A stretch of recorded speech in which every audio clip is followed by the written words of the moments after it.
Assalamualaikum warahmatullahi wabarakatuh. Alhamdulillahirrabbilalamin. Wassalatu wassalamu ala asyrafil mursalin Sayyidina wa syafi'ina wa habibina wa maulana Muhammadin wa ala alihi wa sahbihi ajma'in. Qala rabbi shrah li sadri wa yassir li amri wahlul 'uqdatam min lisani yafqahu qawli. Hadirin yang dimuliakan oleh Allah, pertama-tama mari kita panjatkan rasa puji syukur kita dengan ucapan alhamdulillahirrahmanirrahim. Marilah kita bersalawat kepada baginda Nabi Muhammad SAW. Allahumma shalli ala sayyidina Muhammad. Berbicara tentang sholat, Allah Subhanahu wa taala telah berfirman dalam Al-Qur'an yang berbunyi a'udzubillahi minasyaitonirrajim. Bismillahirrahmanirrahim. Khalaqtul jinna wal insa illa liya'budun. Aku ciptakan jin dan manusia melainkan untuk beribadah kepada.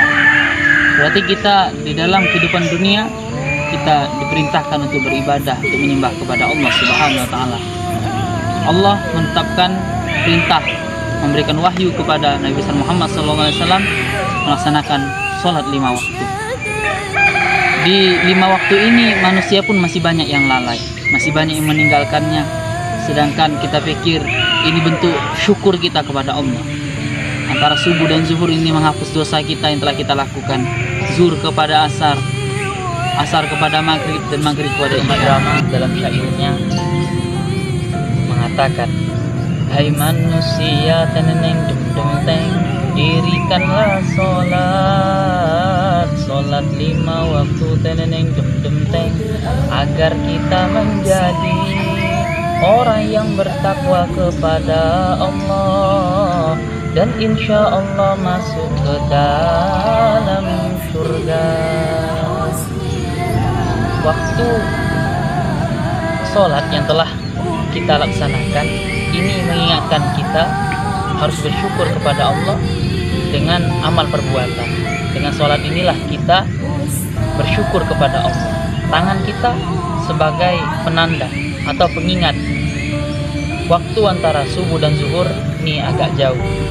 Zuhur ke asar dekat, asar ke maghrib dekat, maghrib ke isya dekat, antara isya dan subuh ini agak jauh. Rasulullah SAW bersabda, barang siapa yang mendirikan sholat berarti dia telah menegakkan agama, dan barang siapa yang meninggalkan sholat berarti dia telah merobohkan agamanya.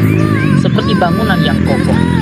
Kalau seandainya suatu bangunan tidak ada pondasi di bawahnya, maka bangunan tersebut tidak indah. Tetapi kalau sudah ada posisi tiang yang kokoh, maka rumah tersebut seakan-akan seperti suatu keindahan yang mana mempunyai suatu tonggak di bawahnya yang kuat dan kokoh. Seperti itu juga kalau manusia melaksanakan perintah yang namanya sholat. Sepohon kayu daunnya rimbun, lebat buahnya serta bunganya, walaupun hidup 1000 tahun bila tak sembahyang, apa gunanya? Walaupun hidup 1000 tahun bila tak sembahyang, apa gunanya? Masa enggak kasihan kepada baginda Rasulullah Sallallahu Alaihi Wasallam? Beliau diisra mi'rajkan dengan Allah pada waktu malam dengan waktu yang cepat dengan kendaraan yang buruk, ya, sampai-sampai Rasulullah berkata kepada malaikat Jibril, wahai Jibril, apakah engkau tidak setia kepadaku? Dari bawah engkau menemaniku ketika sudah sampai aku mau bertemu kepada Allah Subhanahu wa taala, kenapa engkau tidak mau menemaniku? Kata Rasulullah.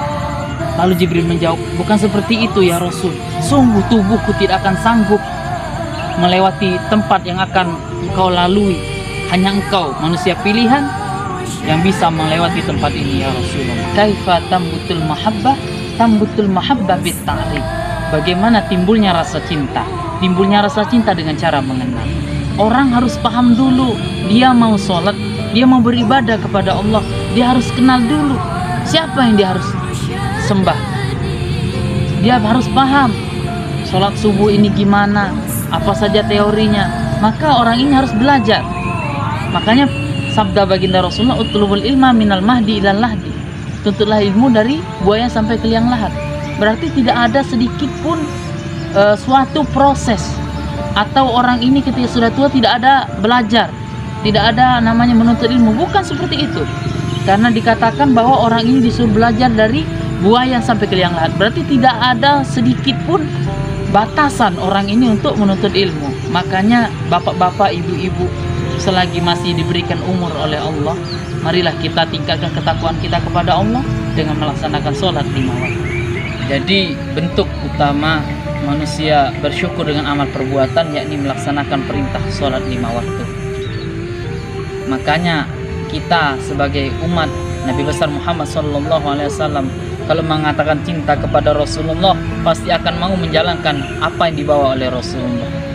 Sunnah-sunnah yang telah dilaksanakan oleh baginda Rasulullah, perintah Allah yang telah diberikan kepada baginda Rasulullah dan disampaikan kepada para sahabatnya, menyampaikan kepada para tabi'in menyampaikan kepada para wali-walinya Allah dan kepada para guru-guru kita semuanya.